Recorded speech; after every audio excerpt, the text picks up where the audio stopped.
going to talk about using foil to thicken up the bulk of your sculpture. But you could also use tape, and I've also heard of people and seen people use even masking tape, and paper works as well. I've had people do paper masking tape before. I'm going to use foil. Foil can be kind of expensive, but it works somewhat the best because you can actually get it to just fold easier on there. You also do not technically need to do this.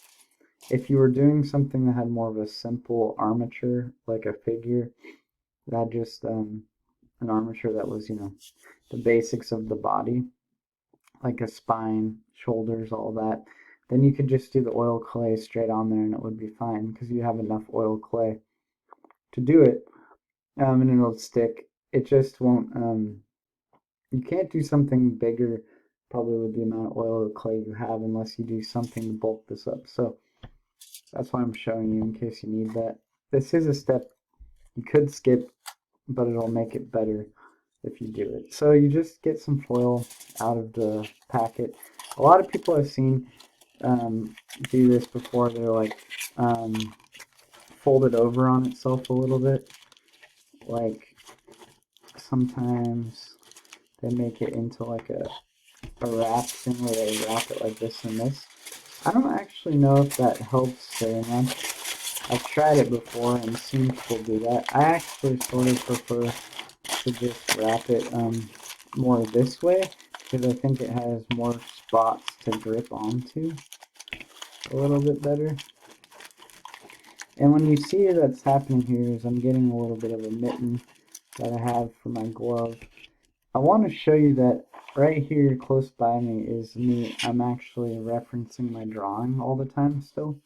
I'm not keeping it far away. I don't want you in your sketchbook like, oh, I haven't looked at it in a long time. I'm just freestyling it. No, the goal is not to do that. The goal is to actually replicate something that you planned, even if it's not exactly like it, to get something that's in the ballpark.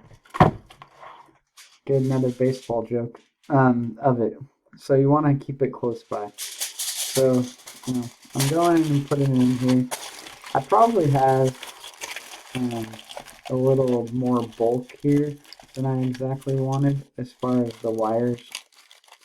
A tiny bit closer to the edge than I wanted. I was showing you how to do it and I got focused on the drawing, which is fine, and the sculpting with the wire, but I'm a little bit bigger than my drawing, and technically once I add the foil and the oil clay over the top of this, it's going to be even bigger, right? Because I have to add oil clay still, so it looks as if I'm going off script a little bit on the fact that my sculpture is going to be bigger than my drawing, which is a bit unfortunate, but okay. If that happens to you, it's okay. What you do is you just can still measure the basic proportions off your drawing. So you say this is compared to that big. That way you have something pretty accurate going on when you're looking at it. If that makes any sense, I can say it again without the rustle of the foil. If your wire is exactly the same size as your drawing, then that means your oil clay is going to be even bigger, so you'll end up with a sculpture that's bigger than your drawing, which I messed up on that a little bit there. And when you add the bulk and things, it'll keep adding more space. So this is going to be definitely a little bigger than my drawing. If you get that problem and you're far along like I am, made a mistake here, it's good for all of us learning wise, then what you're going to do is you can still keep your drawing out and reference it, but you'll do it like when you do proportional measuring and drawing, which means the size of one thing, such as the space of this glove compared to the arm, right? I have it accurate in the wire, but once I'm in the clay, it's going to get bigger, but I still want to keep it the same, which is, say, like one of those spaces is about 1.25 of the arm length, right? So that's based on the arm, which is, here's your hand, down to there is about 1 and a bit. So I want to keep that proportion, which means when I get this bigger, I'm going to still want to take and measure. I could use calipers if I wanted to, which is like fancy fancy way of doing it. If you're doing like ceramics or different things, you can measure things with calipers. They just look like uh, two pinchers that you can set the distance with a little screw. Or you can just do something real basic like I do with a pencil here and kind of check some distances compared to your drawing. And that's a proportion. This proportion compared to that needs to be the same. If that's this, then this needs to be to that, what that is to that. So if you're confused about that, then that makes all of us. No, not really. If you're confused about that, please ask in the comment section or in the discussion. The point is that to make things real, you need them to be in the proper proportion. So the size of this glove, height and width compared to the baseball is realistic. So if I made the baseball even bigger, then I would have to make the glove bigger, right? That's what we mean by proportions. But as long as I make them both bigger by the same amount, then it'll still look realistic. That's what I'm talking about, okay? So I'm adding foil to this, and I'm just taking and putting it in there, and I'm building it up a little bit, shoving it in there. I'm trying to be careful to really get it wrapped into the framework so that it really binds onto it. It's not just, I look like I'm being just grabbing and shoving, but I'm actually being fairly careful to really get it to bind in there, because I want this thing to hold in place. I want the foil to actually hold on to that. And I probably might add some tape at the end of this if I feel like it's coming off in a lot of spots. But the oil clay sticks pretty well to tape and foil. People all over the world do this as a way of doing it. And so does Sculpey. A lot of people like to do this type of thing in Sculpey and bake it in their oven. You can do that. I haven't used Sculpey much before, but I've heard from many people that Sculpey, that if you bake it, it won't shrink too much, so your wire armature and foil won't ruin it. But I cannot tell you that based on personal experience, because I have not done Sculpey before. I usually always have had access to kilns, so if I want to do something in that way, usually always just been able to do water-based clay, and it's cheaper. So, but it's something I should probably try. So this time I folded it over a little bit because I was realizing I wanted to focus on a certain part of the arm a little bit more. So I kind of got it folded. Now again, I'm not going to try to do every part of my details of this whole thing in foil and get it exactly perfect, because I'm going to be adding the oil-based clay over the top. What I am trying to do is get the mass built up so that I can not have to have so much clay and to be able to kind of mess with it, pull it off, pull it back on, because foil is a little easier to do that with than the oil clay. Okay? What I'm also realizing that I meant to tell you ago about this, if you take a giant piece of foil, like this isn't giant, but a big old flat sheet, and you try to just mangle it on there, what will happen is you'll get it building up too thick in some spots and too thin in others. So you do want to kind of get some pieces the size that you want to be able to form them a little bit more accurately, how you like. So that's why some people fold it over on itself. But it doesn't have to be folded on itself in some way that's like neatly origami style. You can more just like kind of form it like in a little bit more of a organic way, right? You don't have to fold it all perfectly and then do it. You can just kind of press it, compress it, and kind of get it in there. And I'm kind of making sure I get it tightly on there, tightly on itself, so it's not popping out every which direction. And I'm also thinking about the overall shape of the anatomy and the drawing as I'm going. Trying to get something closely formed that actually starts to feel like it makes sense, like the arm and the glove. So I'm going to keep adding to it this way, and I'll show you my progress as I go. The thing I want to say I find helpful is to actually take only very thin sheets off the roll if I have a roll of this, and then I can control it a little bit more. So when I rip it off, I'm just dealing with a smaller, like, little piece of foil instead of having a giant piece. And I can kind of control how I integrate it in there. And then another thing I want to say is when I'm doing it, I want to make sure I'm wrapping it around something that'll hold it. So I just start to push it into one location only. It can be fine, but look how it's going to delaminate, right? So I need to think about how I'm going to lock the pieces in together. And that means kind of getting something inside of, wrapping it inside of the framework and keeping that framework as the thing that's holding it together. That's why you're going to probably want to actually spend some time using some tape, or glue is probably even better. The problem with glue is, depending on what type you have, it can be a pain with aluminum foil. Hot glue can work pretty well, but other types don't work at all, really. So I'm going to probably end up doing some a little bit of masking tape, or maybe not masking tape, duct tape in a few spots if I need to, and I'll show you that. That works fine. Technically you should probably use the right type of glue though, but if you don't have it, then you just gotta work with what you have. So hot glue works really well. Super glue would work really well because that can glue down almost anything. White glue I've tried on foil before and it didn't really work super great. Some of you may have success with that. But so look what I'm doing. I'm just kind of building up into those surfaces and compressing it in there.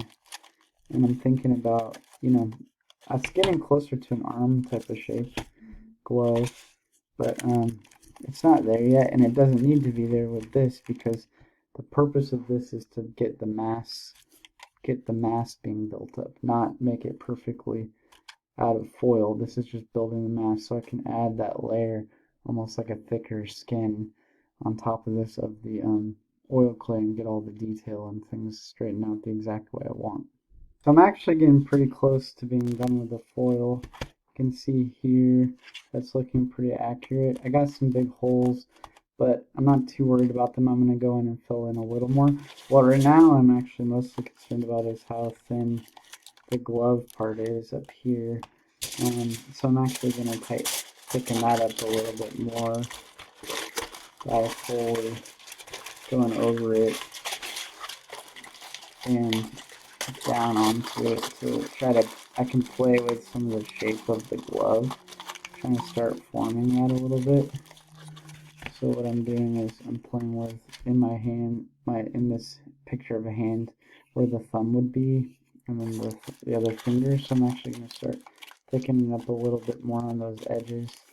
So I don't need to use quite so much oil clay to do that.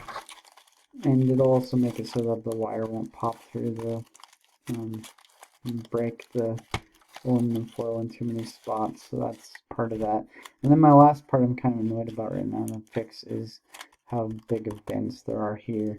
And I'm finding that I need to make some smaller strips and kind of wrap it all the way around and see if I can connect it more so it doesn't delaminate on me.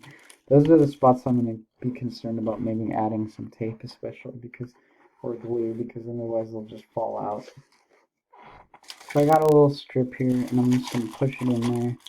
I'm going to wrap around, and I'm going to try to kind of grip it together so it's getting like tighter, and do that in here too. I'm getting it pretty tight in there so it doesn't delaminate. That's probably, I'm almost getting to the end of what I'm going to do with this part of the process. So you can see there, it kind of is starting to look like a gloved hand in 3D with foil on it.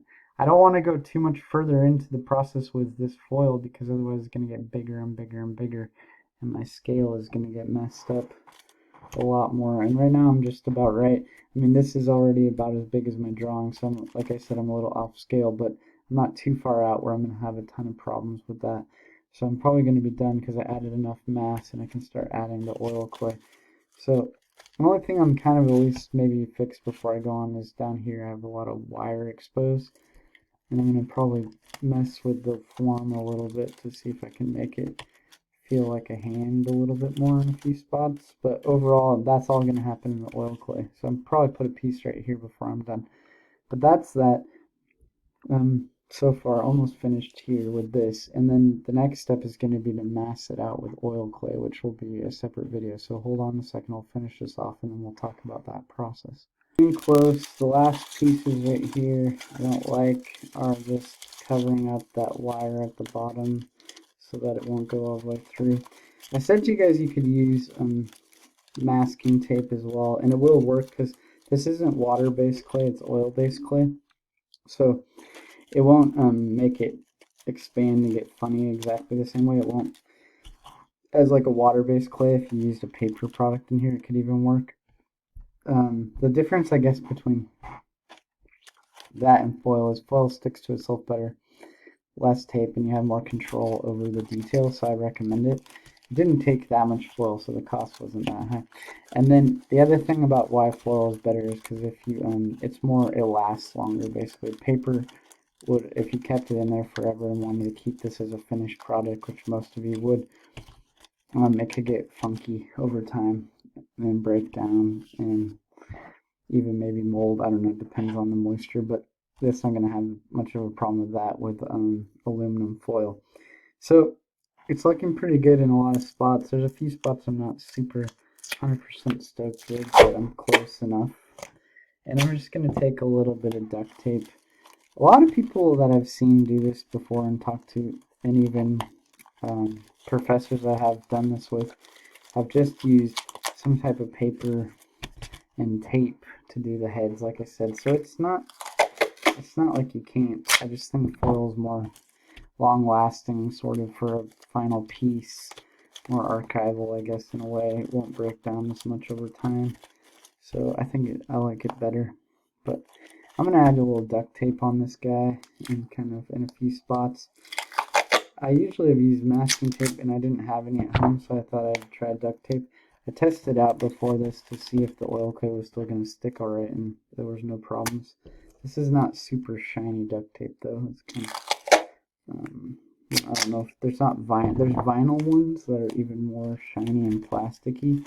So if that's the kind you have, you would want to test it out first real quick. Whereas this is more like straight up old school normal duct tape, I guess. Not that plasticky kind. If you don't know what I'm talking about, then the main thing is just test it out on you with your oil clay, see if it'll stick to the outside of the tape before you put it all over your entire piece. This one was not a problem. And I'm not going to wrap the whole thing in tape. I'm just going to do it in a few spots where I feel like it was delaminating. That's all I'm concerned about. So just have a couple little spots like that. Mostly it's sticking on really well. And partly I don't want to do it because I want to be able to kind of still mold and mess with the foil a little bit if I need to. And once I tape it, it's hard to do that. So that's part of the problem there. I think there's one last piece over here. Yep. So that takes us through the thickening up process. You can see that's that. And I kind of have it a little off maybe. I can still bend it, you know, when it's in here. So that's the good news if I kind of had the pose a little off. I'm pretty close to what I like to see, and the rest I'm going to start adding through oil clay. So it's kind of like the basic form is there though, and that's what I'm looking for. So this is demo 2. Look to demo 3 for the oil clay and me starting to build up and block out the oil clay shapes. Okay.